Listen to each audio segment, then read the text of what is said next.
প্রকৃতিতে নানা ধরনের লতা কিংবা গাছপালা জন্মায়, যেগুলো স্বাভাবিকভাবেই জন্মায়। অবহেলা অবজ্ঞায় প্রকৃতির মাঝে তারা বেড়ে ওঠে।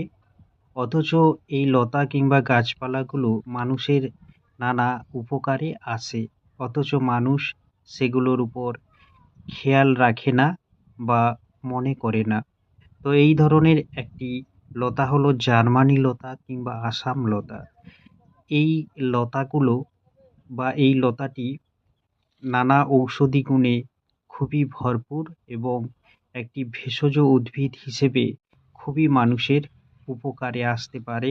অথচ মাঠে রাস্তার পাশে বিভিন্নভাবে এই গাছগুলো বা এই লতাগুলো বেড়ে ওঠে।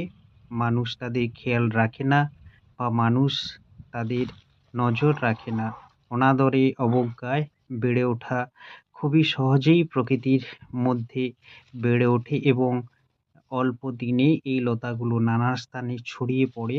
কিন্তু এই লতাগুলো কেবলমাত্র প্রকৃতির মাঝে থেকে প্রকৃতির সৌন্দর্যকে বৃদ্ধি করে তা নয়, এর পাশাপাশি এই লতাগুলো থেকে নানান ধরনের মানুষের রোগ মুক্তি ঘটে। প্রাচীনকালে আয়ুর্বেদ শাস্ত্রে এই লতা একটি অমূল্য যেন রত্নস্বরূপ, বা এই লতা মধ্য দিয়ে বা এই লতার দ্বারা নানান রোগ সারানো যেত।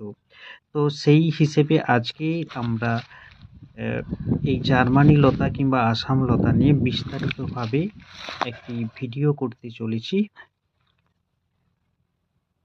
জার্মানি বা আসাম লতা, এই লতাটি আমরা প্রায়ই দেখি, অথচ আমরা সেভাবে জানি না এই লতাটি কতই গুরুত্বপূর্ণ মানুষের নানান রোগ সারাতে কিংবা রোগ থেকে নিরাময় পেতে।